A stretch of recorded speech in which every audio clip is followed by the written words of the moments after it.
नारायणं नमस्कृत्य नरं चैव नरोत्तमं देवीं सरस्वतीं व्यासं ततो जयमुदीरयेत्। ओम नमो भगवते वासुदेवाय, ओम नमः पितामहाय, ओम नमः प्रजापतिभ्यः, ओम नमः कृष्णद्वैपायनाय, ओम नमः सर्वविघ्नविनायकेभ्यः।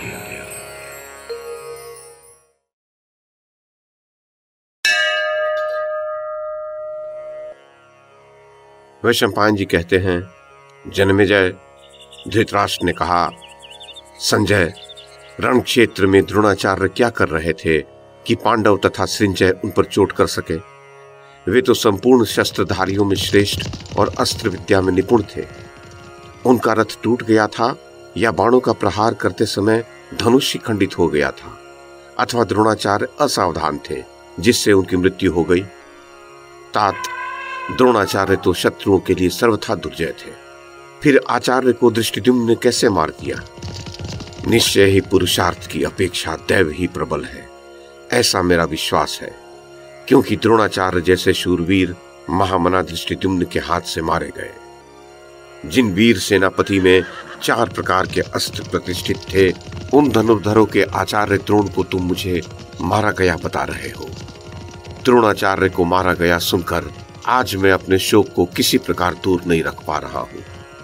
संजय, निश्चय ही कोई भी दूसरे के दुख से नहीं मरता है, तभी तो मैं मंद बुद्धि मनुष्य द्रोणाचार्य को मारा गया सुनकर भी जी रहा हूं। मैं तो देव को ही श्रेष्ठ मानता हूं, पुरुषार्थ तो अनर्थ का ही कारण है। निश्चय ही मेरा यह अत्यंत सुदृढ़ हृदय लोहे का बना हुआ है, जिससे द्रोणाचार्य को मारा गया सुनकर भी इसके 100 टुकड़े नहीं हो रहे।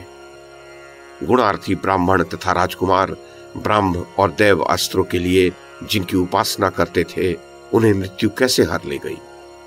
मैं इसे किसी प्रकार सहन नहीं कर पा रहा हूं।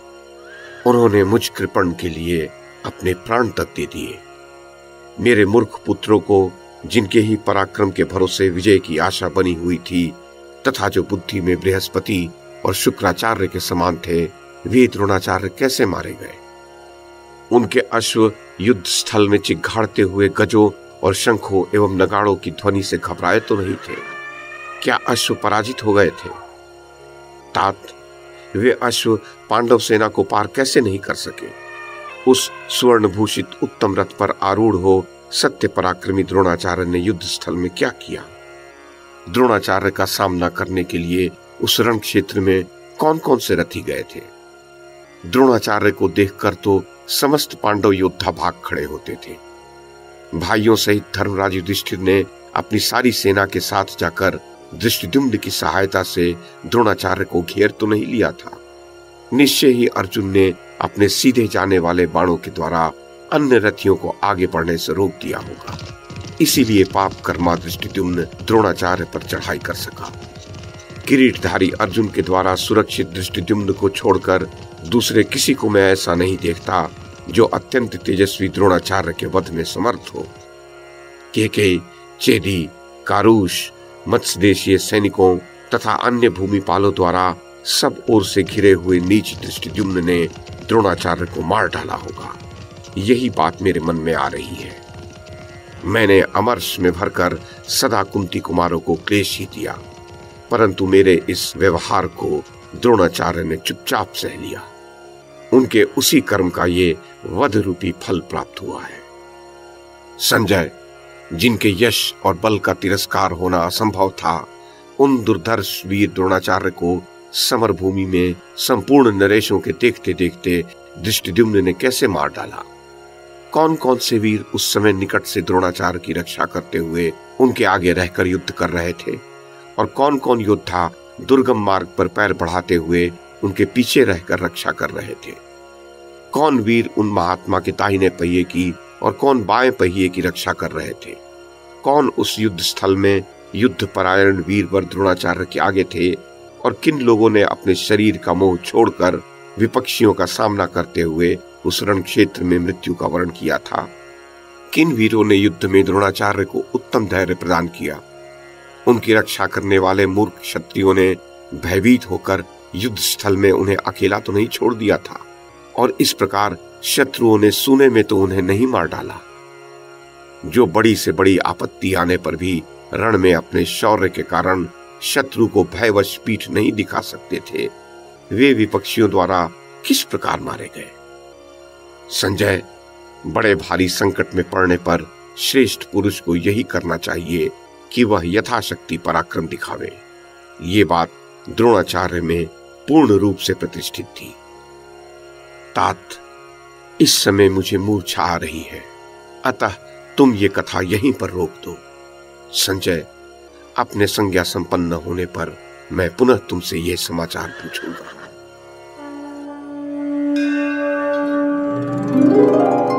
वैशंपायन जी कहते हैं, जन्मेजय सूत पुत्र संजय से इस प्रकार प्रश्न करते करते हार्दिक शोक से अत्यंत पीड़ित हो अपने पुत्रों की विजय की आशा टूट जाने के कारण राजा धृतराष्ट्र अचेत से होकर पृथ्वी पर गिर पड़े।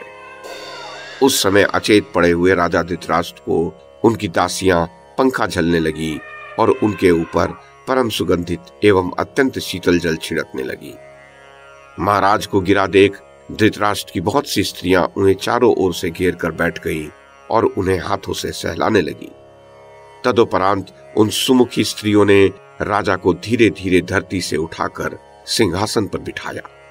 उस समय उन स्त्रियों के नेत्रों से अश्रु झर रहे थे और कंठ गदगद हो रहे थे। जन्मेजय, सिंहासन पर पहुंचकर भी राजा धृतराष्ट्र मूर्छा से पीड़ित हो निश्चेष्ट रहे।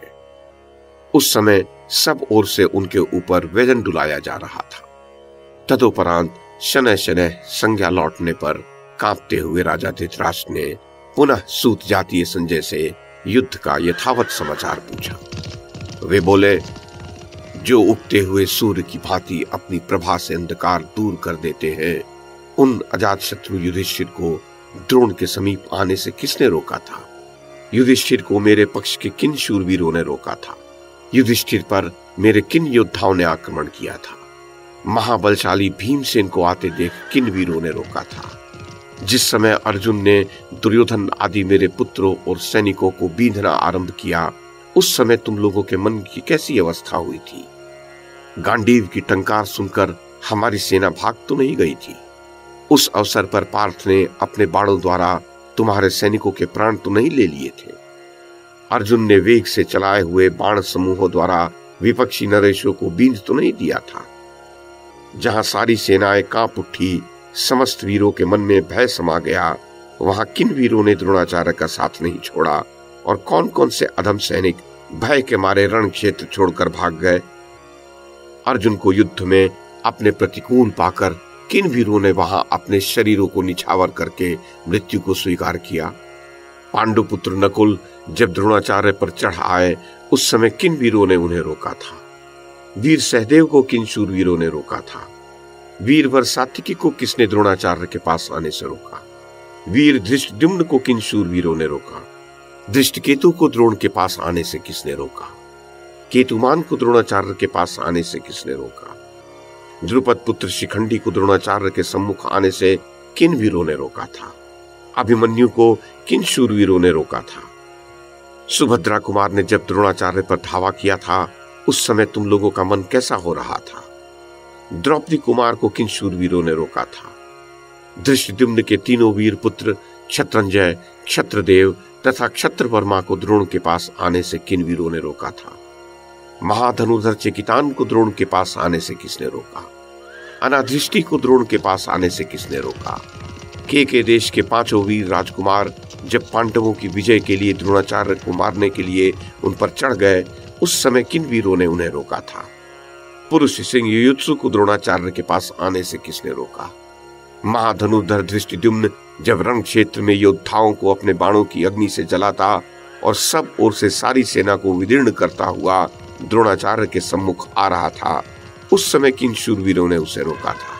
शिखंडी पुत्र को द्रोणाचार्य के पास आने से किन वीरों ने रोका? उशीनर का पौत्र शैब्य सावधान हो जब द्रोणाचार्य के सम्मुख आ रहा था, उस समय मुंह फैलाए हुए काल के समान उस वीर को किसने रोका?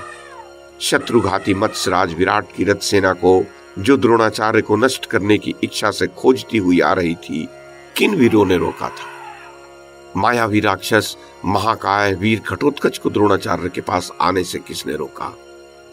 संजय, ये तथा और भी बहुत से वीर जिनके लिए युद्ध में प्राण त्याग करने को तैयार है, उनके लिए कौन सी ऐसी वस्तु होगी जो जीती न जा सके?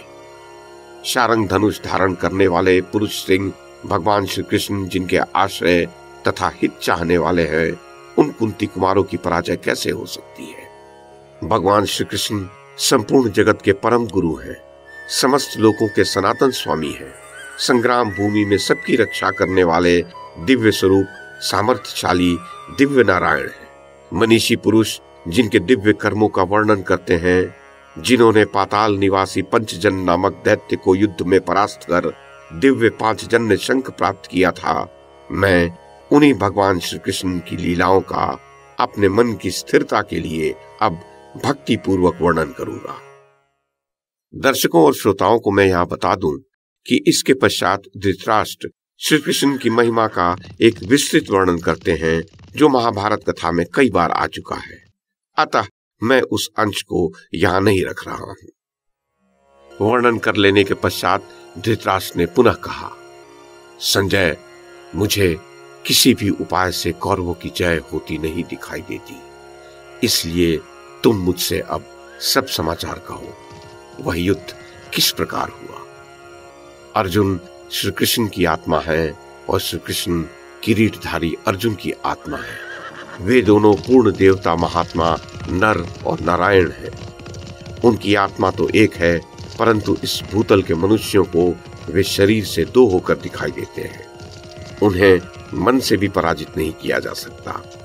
वे यशस्वी श्री कृष्ण और अर्जुन यदि इच्छा करें तो मेरी सेना को तत्काल नष्ट कर सकते हैं, परंतु मानव भाव का अनुसरण करने के कारण वे वैसी इच्छा नहीं कर रहे हैं। तात, भीष्म तथा महात्मा द्रोण का वध युग के उलट जाने की सी बात है। संपूर्ण लोगों को ये घटना मानो मोह में डालने वाली है। संजय, भीष्म और द्रोणाचार्य के मारे जाने का समाचार सुनकर मैं किस लिए जीवित रहूं? पूर्व काल में राजा युधिष्ठिर के पास जिस प्रसिद्ध राजलक्ष्मी को देखकर हम लोग उनसे डाह करने लगे थे, आज भीष्म और द्रोणाचार्य के वध से हम उसके कटु फल का अनुभव कर रहे हैं। सूत, मेरे ही कारण यह कौरवों का विनाश प्राप्त हुआ है। युधिष्ठिर के कोप से ही भीष्म और द्रोण मार गिराए गए। युधिष्ठिर को धर्म का स्वाभाविक फल प्राप्त हुआ है, किंतु मेरे पुत्रों को उसका फल नहीं मिल रहा है। सबका विनाश करने के लिए प्राप्त हुआ ये क्रूर काल बीत नहीं रहा है। तात, मनस्वी पुरुषों द्वारा अन्य प्रकार से सोचे हुए कार्य भी दैव योग से कुछ और ही प्रकार के हो जाते हैं, ऐसा मेरा अनुभव है। अतः इस अनिवार्य, अपार, दुश्चिंत एवं महान संकट के प्राप्त हो जाने पर जो घटना जिस प्रकार घटी, वह मुझे उसी प्रकार बताओ।